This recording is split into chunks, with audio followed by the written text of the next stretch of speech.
This is a Sandy Boy Productions podcast.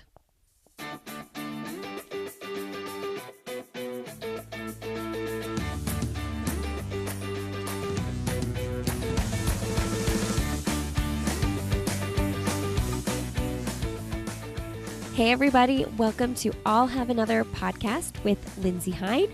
I'm your host, Lindsay, and I'm so grateful you're here with us today. I am just so excited about the marathon project this past weekend that I've got a couple more post-race interviews here for you. Today, you're listening to episode 293, and I'm talking with Keira D'Amato. Keira finished second at the marathon project in a time of 2:22:56, which was a massive PR for her. And she has been on fire this year, on fire. If you've been following running news at all, you'll know that because she keeps popping up everywhere. She shattered the women's American record in the 10-mile road race, finishing that in 51 minutes and 23 seconds. She's run a 15:04 5K, and she also ran a 68:57 half this year. So Keira is one to be watching. She has been one to be watching. And what you'll hear in this interview is she is putting down times that she's known she's had to enter this whole time. She talks about that in this episode, and it's really exciting to hear. Keira finished 15th at the Olympic trials this past year, and while that is an impressive place and her time of 2:34 was super impressive, you'll find out that she knew she had a lot more in her. And so we get to hear about that in this episode. It's so exciting. If you haven't been following Keira's story at all, there's so much more to it than this that I won't get into in this intro, but make sure you go listen to my first episode with her, which we recorded around a year ago. It's episode 216. And then Keira also came back on the podcast when I was doing those fun Friday episodes, right when the whole quarantine situation started with the pandemic. She was episode 244 there. And for those of you who support the show on Patreon, Keira was kind enough to stay on for an extra 10 or so minutes for you supporters over there. So to get that extended conversation, those who support Patreon at $5 or more a month get the access to those extended conversations that I occasionally have with guests on the show. As well as those occasional episodes, you also get 2 monthly bonus episodes, one with my husband Glenn and one with my friend and the host of the Up and Running podcast, Lauren Flores. This episode of the podcast is sponsored by Lily Trotters. This is my favorite compression sock. They are so cute. They're so comfortable. They're functional. And this is a woman-owned business who has been supporting my little podcast here for 4 years now. I'm so grateful for their partnership, and I so believe in the work they do. And I also believe in how well their compression socks work. I can't say enough good things about Lily Trotters. So when you go to lilytrotters.com, you use the code ANOTHER, you can get 25% off your order. That's lilytrotters.com. Use the code ANOTHER for 25% off your order. All right, enjoy my conversation with Keira D'Amato. Welcome to the show, Keira. So today on the podcast, we have Keira D'Amato on the show. So excited to have you back on. Welcome back, Keira. Thanks, Lindsay. It's fun to be back. I feel like I haven't talked to you in a while, so it's nice to catch up. So, big day on Sunday at the Marathon Project. Congratulations. Thank you. Yeah, that was, I've been telling people it was a good day to have a good day. Oh my goodness. There's so much to talk about. I first just want to say, when we first had our very first conversation, what do you think it was, like a year ago or something like that? I think it was like almost exactly a year, because wasn't it right before the new year? Like, I'm pretty sure it was exactly a year ago. Yeah, it was definitely before the trials. I know that. And one of the most distinct parts of the conversation I remember is you talking about wanting to beat your husband's marathon time. And I mean, I think it's safe to say from the first 5K of the Marathon Project, we kind of knew that was going to be crushed, huh? Yeah, that was a really big win for me in particular. And I've replaced his PR on the mantle. And now I have the family PR, which is a real big deal. I've tried now the last 3 marathons. that has been my goal going into it. And one day I didn't have a great day, and at the trials, I think the course and everything, the conditions were kind of stacked against me, but like it happened this weekend, and I'm pretty darn pumped about that. Yeah, seeing what you did on Sunday, the 222, it's kind of crazy looking back to the trials because, I mean, I remember talking to you afterwards. I think we talked when we did one of those Fun Friday episodes, when you came on and made everybody laugh. And I don't think I realized that you were that disappointed with your day at the trials because you still placed 15th. You still had a great time on that course. But now that we see what you're actually really capable of, I think people are going to look back and think, oh, what was the trials for Keira? Yeah, that's it's really interesting that you say that because it's hard to articulate that you could be disappointed with a PR in 15th in at the trials. And it like I felt guilty and a little silly for it, like I just felt like I couldn't really say that out loud but like this whole time I've been very driven and I've known where I'm going, and the workouts had showed that, I was, ideally wanted to run faster than that on that day, and it just didn't all click for me. But yeah, no, I appreciate you saying that. So tell us about the marathon project. I read some articles going into it, and people had you kind of favored to be up there with Sara and Kellyn. When you started the race, did you know, like, I'm going out with the lead? Yeah, like I knew they made it very clear what the pace groups were, and we knew that there was a pacer going to go at a sub American record pace, and then the next pace group was at 223. And I felt really comfortable with that 223 group. All of my workouts and everything that I've done over the last 6 months, as far as like long runs and long tempos, have suggested I'm in under 5:30 shape for the marathon, per mile for the marathon. So I felt really excited, but also a little terrified at the same time because 26.2 miles is a really long way, and a lot can happen between point A and point B. And, any given day, anything can pop up and happen. So there's just the bit of just the bit that's out of your control, that just seems a little nerve wracking. But, I just try to stick to what I do every day. I ate the same meals in the 2 days leading up to the race that I have pretty much every other day of my life. And, I treated it like a glorified workout just to make sure that I stayed in my routine and just stick with what I know. So I think that really helped just keep everything consistent to control as many of the factors as possible. But yeah, it's pretty wild, like to hear my name included up with those names that you just mentioned. Like I feel like I belong on one hand, but the other side of me is like, how would you loop my name in with theirs? Like, that's a little surreal of this whole thing. Well, I mean, to be completely honest, the first time I interviewed you, I think that was when you had ran, gosh, what was it, 235? What had you run in Berlin? 234. Did I say 225? No, you said 235. Okay. Yeah, it was a couple seconds under 235. Okay. So I should have just let you roll with it. Yeah. That was me being a jerk. Yeah. No, my brain's foggy, and I was like, maybe I said 225. No. Yeah. So you had run that 234 in Berlin when we first talked, and honestly, like, seeing what you've done since then, I kind of feel like an ass, because I remember the first time we talked, I was thinking she is so good, but like there's this gap, 235 to like those women running 223, 224. That's a big gap. And yeah, and it is a big gap. And you never came off like a jerk. And like, I don't know, I never took offense to that because like I knew I had a lot of work to do and a lot of progress to make. So I never took offense to that. So please I don't know what you're talking about. Well, I know that you, Keira, would never think that. But looking back and like thinking of all that's happened, I'm like, oh my gosh, this whole time Keira was probably like, you guys all just wait. Like, you just wait, because I know I can feel what I'm capable of. Have you felt that the whole time? Yeah, this whole time I feel like I've had this giant secret and training's been going really well. And it's taken me a little bit longer to nail a marathon and to have some of these breakthrough performances.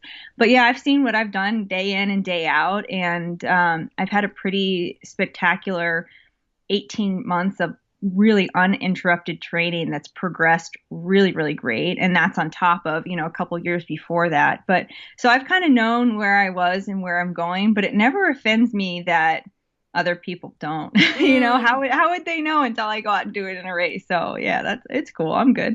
That's so awesome. It's so cool to think of you like having this like burning secret inside, like, oh my gosh, I know what I have to unleash with this work that I've done. Yeah, and it takes a lot of the pressure off, right? Like, no, like my name wasn't really in the conversation for a really long time, so I didn't feel any pressure. Like I felt like it was made it so easy for me to keep this journey is a very personal, internal journey to see how fast Keira can run.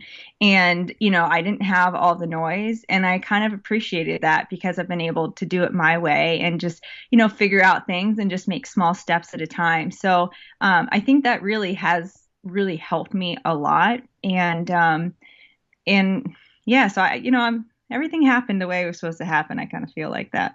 Yeah. Okay. So after the trials, you take like lower your mileage a little bit, increase the intensity, and then from there, we don't know the marathon project is happening yet, but what are your thoughts and goals for the year going into all this? Yeah, so my coach and I, we alternate between, we kind of go in like 4 cycles per year, and it starts with like a speed cycle, and then it plays off of that and goes into strength. And so we kind of alternate that, and we do a long, hard effort or a marathon at the end of the strength session. So right after the trials, we switched and we started the speed, working on getting me running faster and feeling comfortable running faster.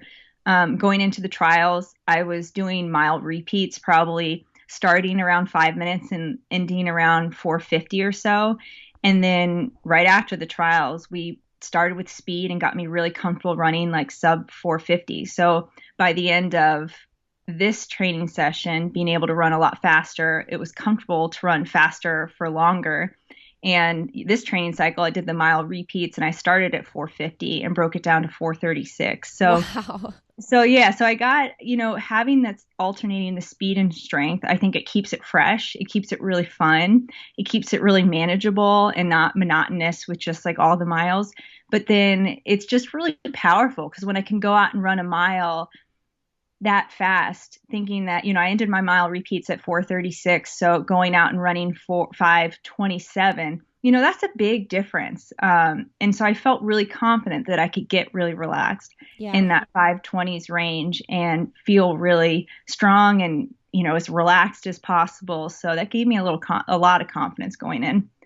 Yeah, that makes a lot of sense. If you really think about the 4:36 to 5:27, like that's a big, big difference. Right. So you're running in the race, you're running with Kellyn, and you've got your pacers. At what point do you realize Kellyn's going to take off for a little bit? Yeah, it was pretty quick at the beginning. Kellyn and Sara, I guess. Yeah, pretty quick. I'd say within 400 meters, they made it pretty clear that they were going off with those lead pacers. And I was like so pumped. Like we knew Sara was going to go out at that, but seeing Kellyn just take a risk and put herself out there and just like pedal to the metal in the race, it got me so jazzed up and so proud of like American distance running that really got me in a good spot. Just seeing like they're going out there, they're putting it all on the line, they're seeing what they can do. Like I'm going to do the same, So it was really, really inspiring to see that. And they looked so unbelievably smooth. There were so many U-turns in that race. You got to, see everyone else in the race, and just seeing Sara and Kellyn, they just looked so in control at that pace. It was really cool to watch that. So then you had Steph and you had Emma Bates with you for a little while. Mm-hmm. Yeah. And then once it's you and just the pacers, it's so cool, Keira, because we got to see this live and there were so many good shots on you, and you were literally, I saw you smiling. I saw you kind of like, at one point you like pointed your arm out at someone. It might have been your coach. I don't know who you saw, but I mean, it's just like so cool to see you in your element. Like clearly working so hard, but also, I mean, I don't know what the inside of you was feeling like, but to me and to everyone else, it felt like you were celebrating. Yeah, I do. And I think you nailed it. Like, I run better when I'm having fun. And so, like, going into this race, like, my coach and my husband was out there with me. So he was the one yelling like silly stuff at me the whole race. I apologize to Ben, Bruce, and Nick Willis, which are the two pacers. I'm like, my husband is probably going to yell some weird stuff during this race. Like, please, like, don't mind him. And, he was yelling stuff like hang loose and, just, I don't know. I don't even want to get into all the stuff, but and like it was just cracking me up. But he was doing that, like it was encouraging, but it also just like reminded me, like that's funny. Like this is like who says that? That was your plan, right?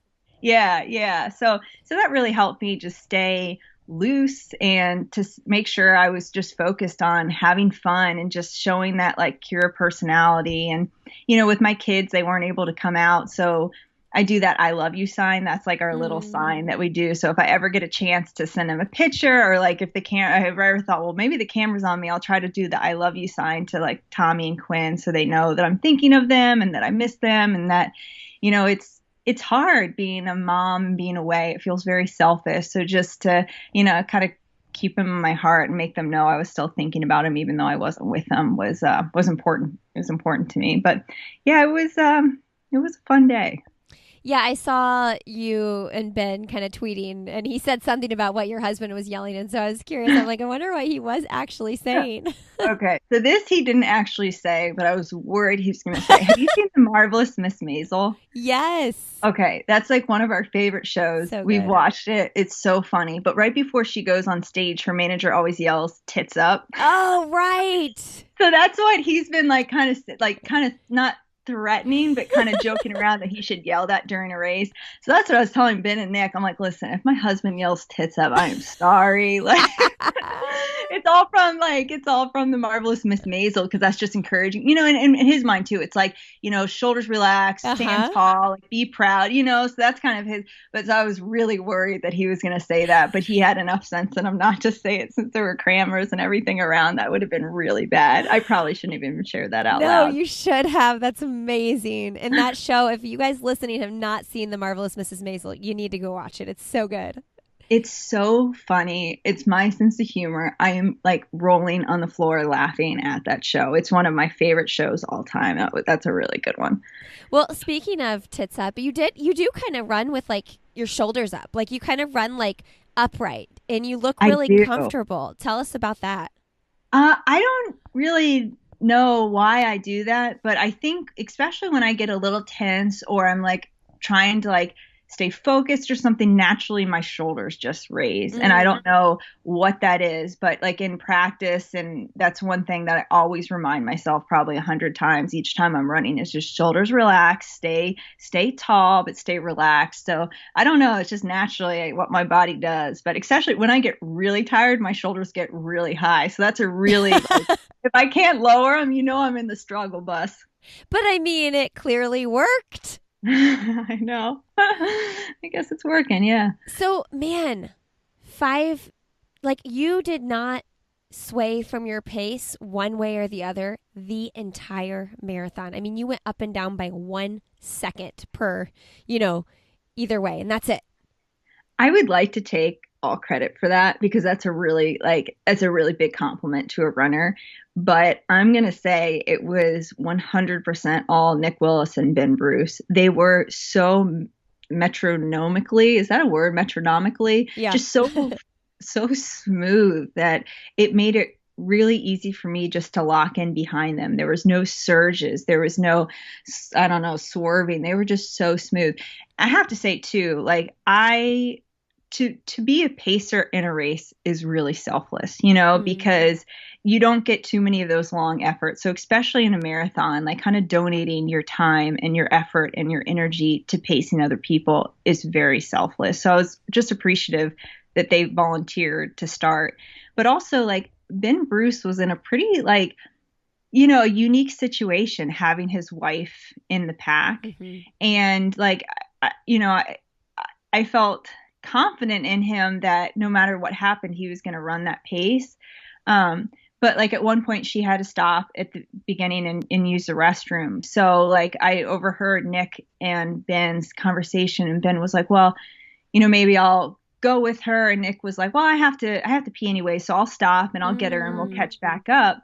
And so that's when it kind of all broke apart. But like for Ben as like a husband and a supporter and a runner and just Stephanie's biggest fan, like I can't imagine how heart-wrenching that is. And for him to be so like strong and loyal to his word about the pacing duties just to keep on going, like I have so much respect for the Bruces just for like having a game plan. And I think it says a lot about their family and their dynamics and their trust and just the people they are, that even when she didn't have the day she was hoping for, like he stuck to his word and helped her competitors to have a day that they were hoping to have. So I can't even tell you how much gratitude I have for Ben Bruce, for Stephanie Bruce, for that whole Bruce family. Their kids were out there cheering for them, and they are like the two cutest kids in the world. So it was, it was like tearing in my heart a little bit too, because then Ben would ask like, how's Steph doing? Or, at first when she came back in before she started having the plantar issues, he was still, cheering for her and giving her tips and just supporting her. And then when we didn't see her that time, him doing the research to figure out what happened and making sure she was okay. It was really just like heartwarming just to see their love and support of each other. So that was, I feel bad that I put him in that kind of position, but, I guess, that's what they sign up for to do. But it was cool. It was, I gained a lot of respect for the Bruces this weekend. What a wonderful family on so many levels. Yeah. And he has proven time and time again that like, if you want to be with a legit pacer for a marathon, you get buddied up with Ben Bruce. I know. Yeah. His like, I think he posted his Strava, and his splits for the 5Ks were no more than 6 seconds different for the whole race. It's wild. That's in a league of their own as far as like just pacing duties. Like that is just unreal. So did you even look at your watch ever? Like, were you just totally like, I'm just doing what he does and knowing that this is going to get me in right around 2:23? Yeah, I never looked at my watch. Never. So I had it. I want to say maybe around like 24, I maybe looked down. And then at like 25 and a half, I looked down at my watch just to see where I was. And like, to see if there was like a carrot to really, because you're tired, so I was looking for like, oh, do I need to pick it up really? And then I'm like, oh man, I have a chance of breaking 2:23. So that's when I started like trying to pick it up. But yeah, I didn't even need to. I tried just to kind of zone out and stay relaxed. And it's funny because since the 6-loop course, pretty much where you are at all times, but at the same time, you have no idea what mile you're at because there's mile signs every other like half mile, it felt like. So I didn't really know where I was other than what loop I was on. And every time we came up to a new loop, like we started, I'm like 6 laps to go and then 5 laps to go. And then finally being able to say 1 lap to go, it's like, thank goodness this race is almost done because I'm getting very tired. Remind me, how many miles is each loop? It was like 4.25 or 4.5. It was okay. Yeah.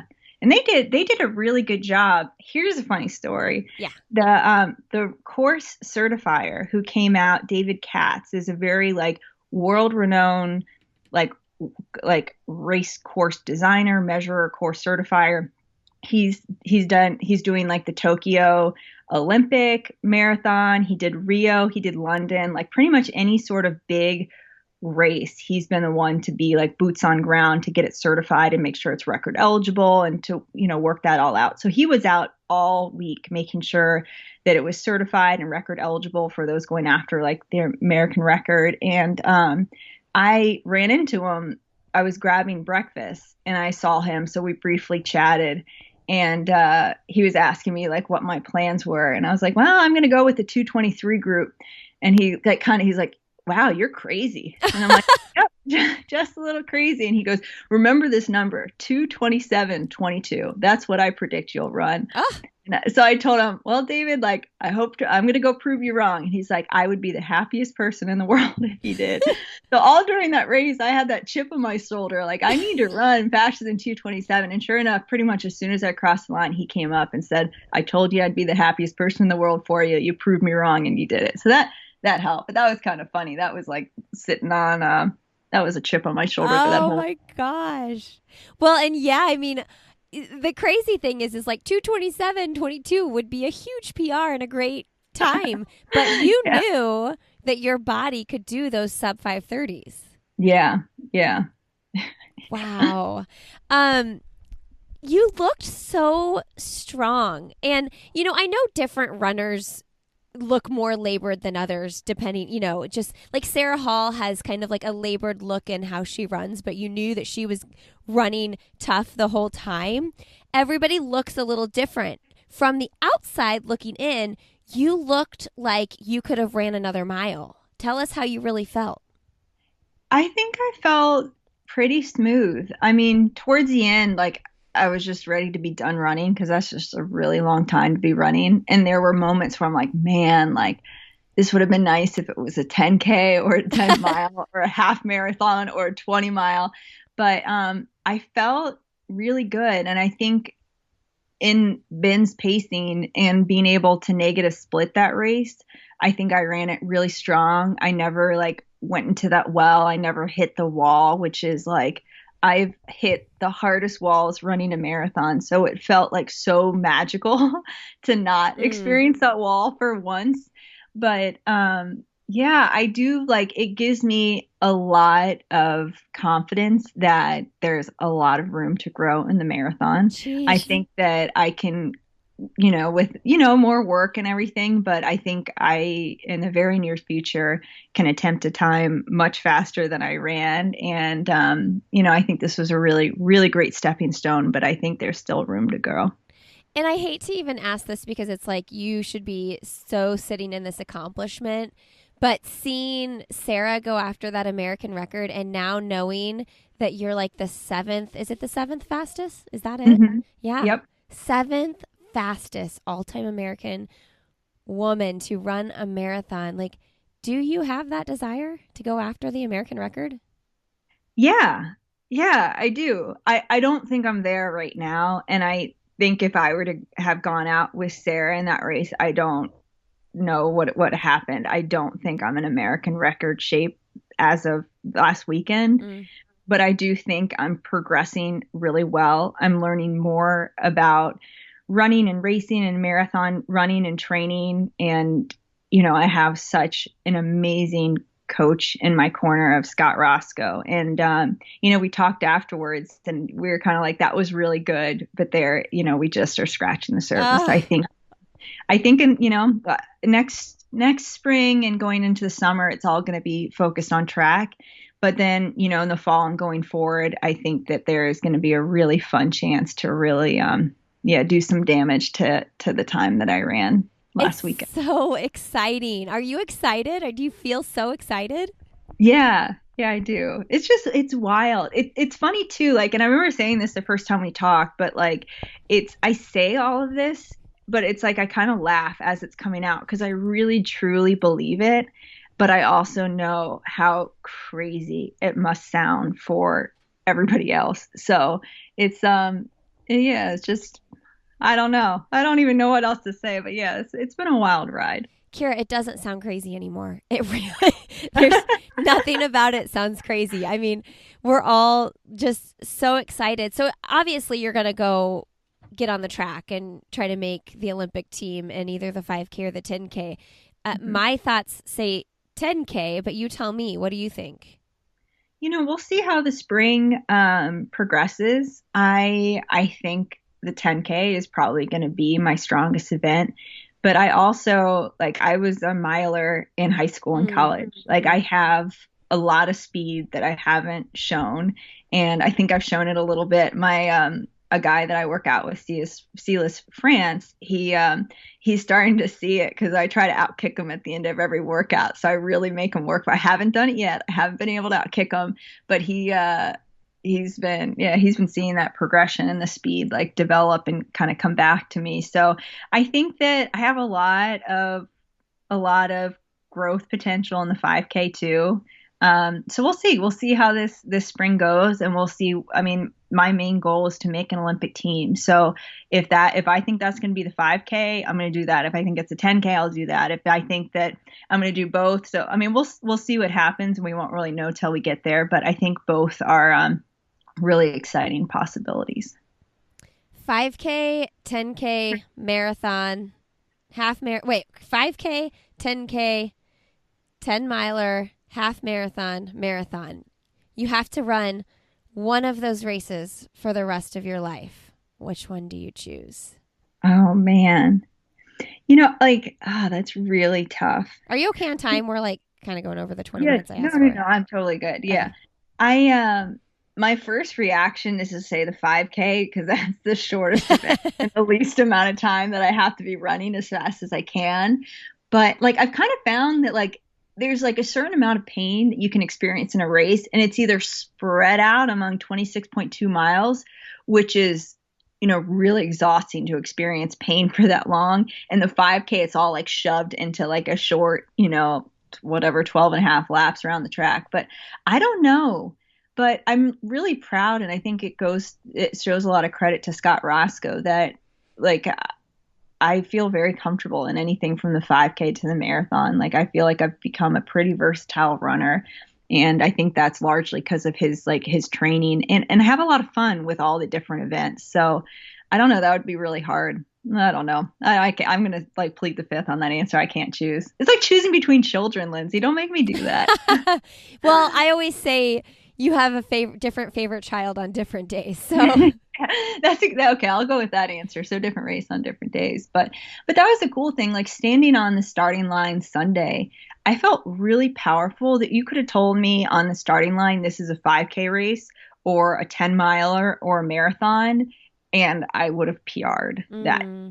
So like it gave me so much confidence that I had this. Like if you would have said, never mind the closest close, only doing a 5K, I would have crushed a 5K that day, and like I'm glad it was a marathon and I finally got to like set that record straight with that distance. But it's just a credit to my coach how he's trained me to be such a versatile runner. So when you ran the 68:57, you ran the 10-mile American record. Did those races, were those indicators for you? I mean, this seems kind of obvious, but like when you hit those goals, did that give you the confidence that you could go try to run that 220? You broke 223, but run 223 range.